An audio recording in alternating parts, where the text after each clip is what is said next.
Welcome to our channel. Today we how to download Shopify theme files for UI customization, beginner guide step by step clearly. To begin downloading your Shopify theme files, log into your Shopify admin account. Navigate to the online store section on the left sidebar. In the drop-down menu, click on Themes. Locate the theme you want to customize. Click on the Actions button next to your chosen theme. From the drop-down, select Download Theme File. A prompt will appear, asking for confirmation. Click Send Email to receive the download link. Check your email inbox for the message from Shopify. Open the email and find the download link. Click on the link to download the theme files as a zip archive. Once the download is complete, locate the zip file on your computer.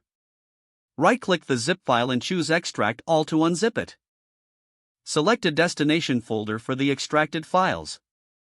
Click Extract to proceed.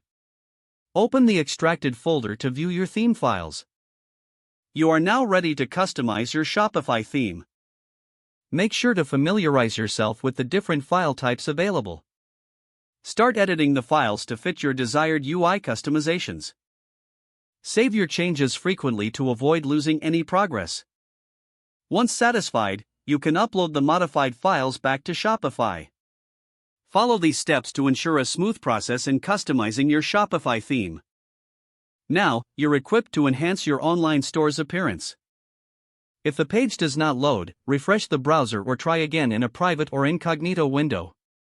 Make sure you are using the correct email address, then retype it carefully to avoid small typos.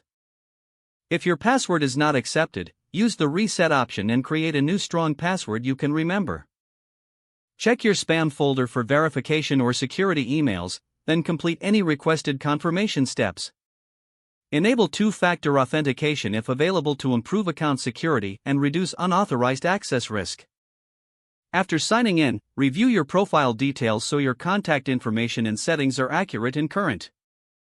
If you see an error message, note it down and try again after restarting your device and internet connection. Don't forget to like this video and subscribe to our channel for more step-by-step tech guides.